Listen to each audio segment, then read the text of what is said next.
10 factors to consider before you buy a land anywhere in Nigeria. 10 factors to consider. Okay, we all know that there are many factors to consider before you buy land anywhere. If not, you will keep making mistakes. So, out of these several of them, I just summarize them into 10 factors that you have to consider, sit down, evaluate before you buy a property anywhere in Nigeria. Number one is verification of ownership and title documents.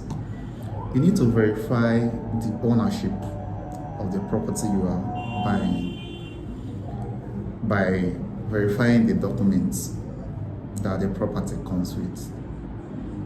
Unless it's a communal inheritance, but sometimes you may not have a document, but there will be a clear history which you can verify from the community. Besides, every other one that will come with either CFO, deed of assignment, survey plan, and any other of such documents, you need to verify.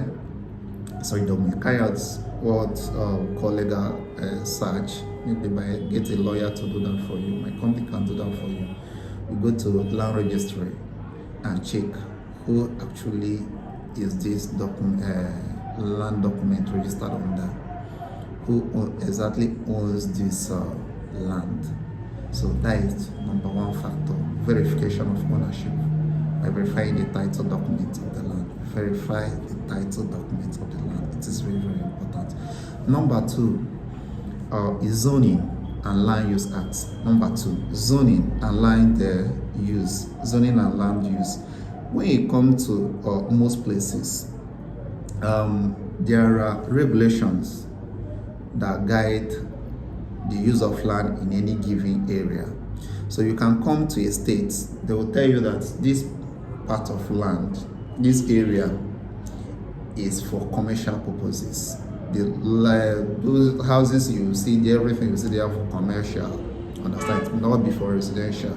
You can come to an area, say designated for residential. You come to an area, you say that this is industrial layout. So you need to verify the purpose, or there is a designation or zoning of a particular area before you go ahead to buy the land. You may want to build a factory and the area is designated for residential. After payment, after buying the land, you can see that you cannot build a factory in that area. Understand? So try and verify what is this area designated for. Understand? It is very important. That is number two. Okay, another one, number three. Under that zoning or designation, you also know that you also need to verify, because certain area, maybe that government reserved for a particular thing, should have a government interest. If you hear something like government wanted to use it for this, but they later return it to the community, you will need to see what they call accession. There has to be kind of gazette or whatever, which assigns the land back to the community, that the government wanted to use this land, but they don't need it anymore. The process is accession, and I think it's called gazette, right? It has to be gazetted. So it has a record that this has been excised back to the community, that the community can now use it for, or that maybe residential or other purpose that government has removed their hand. If there is no accession, or they tell you the accession process is still ongoing, my brother, my sister, forget about the land. Okay. Then number three is location and accessibility. You have to consider the location of the land. Even if you are buying from the bush, you also have to calculate what is the proximity of this bush to maybe a third road, where there can be a proposal of road connecting the land to maybe the road in the future. Also, the accessibility, the proximity of the land to basic amenities, electricity, good road, all these things. You have to consider this before you buy land. Or if maybe you are buying where you want to build in the already developed area, you have to consider how close it is to school, hospital, markets, and maybe a good road also. Yeah, not maybe, a good road also. So that is that. Then another thing also, when you are considering location, I stay in Asaba. Most of my properties are in Asaba. That's why I do tell my clients that rainy season is the best time to buy property, because in rainy season you understand how many areas may be. Understand? So you may see a good road in dry season, but in rainy season it may be impassable. Understand? So you have to also consider how maybe rain and other things could affect the road. Understand? So it's very important. Location and accessibility. That is number 3. Number 4, topography and environmental factors. There are places you will buy land cheap, but due to the topography of that area, you may have very big gully erosion to fill up. You may have what do you call it? Flooded area, with an area that is waterlogged. Maybe what do they call the name again? I've forgotten the term for that. That you have to get sand, fill up, get stones, fill up, and so on. Maybe before you finish your foundation, you may spend an amount that can buy you a better land somewhere else, and build with a peaceful mind. Understand? Knowing that nothing will happen to your land or house tomorrow. So it is a very important factor. Consider first a table, 100% dry table land. 100% dry table land.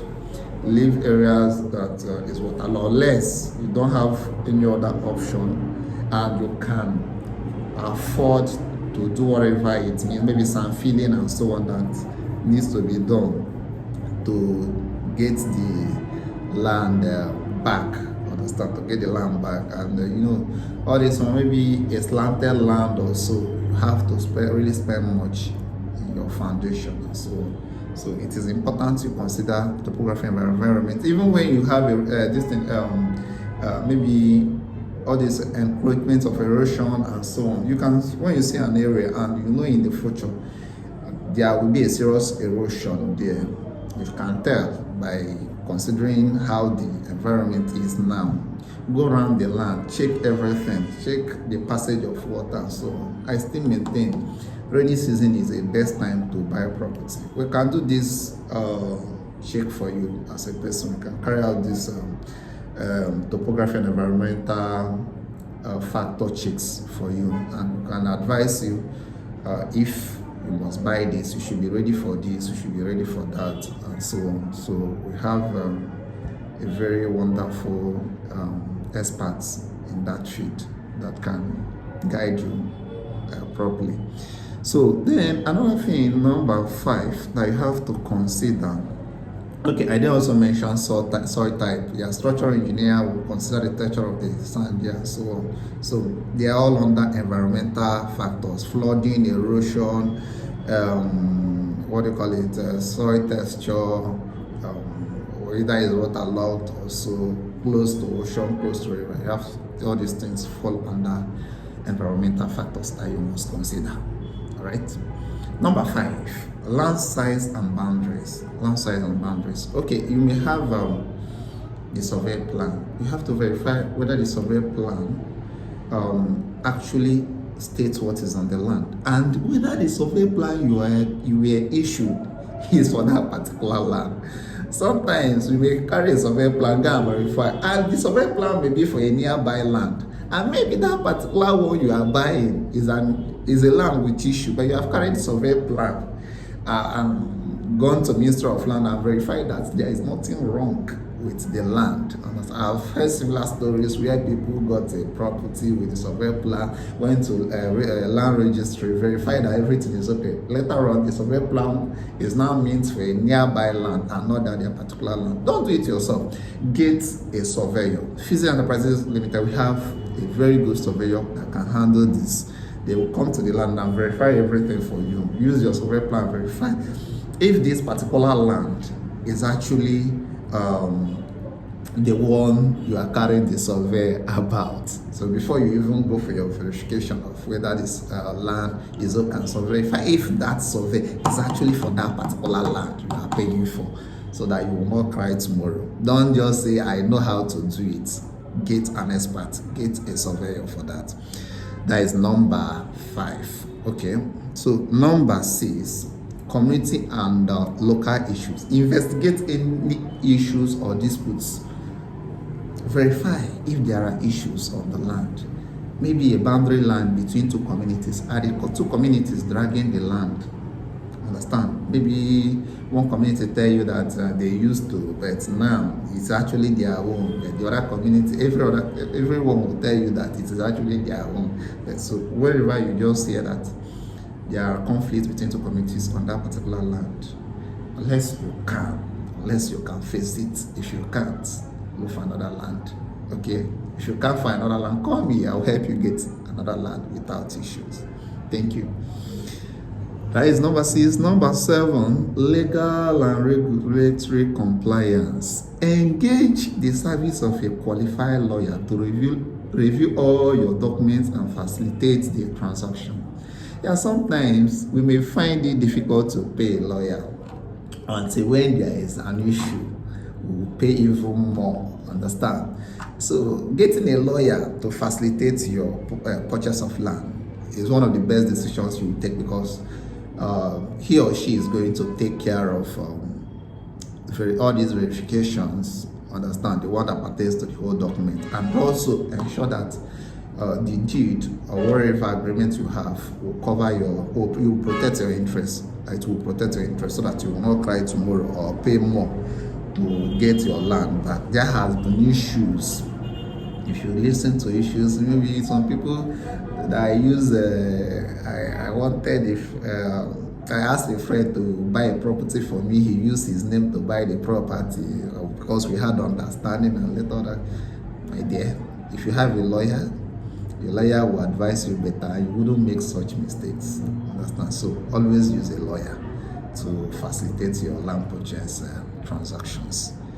Number 8, cost and budget. Because this is important, because most times if you call me, Festus, I need a land, one thing I do ask you, what is your budget? Because at the end of the whole day, you will buy based on the size of your pockets. Understand? So you have to consider your budget. Maybe if you are buying from a community, if you are going to build, how much will you pay to the youth besides the cost of the land? How much are you paying to the government if you want to process your land documents and so on? So all these things are very important, that you consider everything ab initio, so that it won't be tomorrow after buying a property you can't develop it. You just leave the property like that and waste your money. It is very important that you consider cost and budget. It's very, very important. That is number 8. Number 9, resale value and investment potential. Resale value and investment potential. One thing I do, if I'm buying property from a developing area or maybe already developed areas, I would consider the neighborhood. When you come to an area, you look at those that are staying there already. Quality of houses they are building there, if it's a residential area. Types of factories that are there, if it is maybe industrial area. Offices that are building there, if maybe is a commercial area. When you consider all this, you should be able to tell potential of the land you are buying there. If you buy a land where people are building houses that are not modernized, understand? If you buy a land in a slum, you know that no matter what you build there, people that can actually pay you for the value of that property are not coming there to build their houses, because they will not live in such environments. Understand? They will not live in such neighborhood. But if you buy a land where you have high-profile individuals, you see that more high-profile individuals will come, and development is faster there. So the improvement is faster there because you now see in the landlord association, you have landlord association of people that want best of life, understand, for themselves. They can come together. We won't wait for government to bring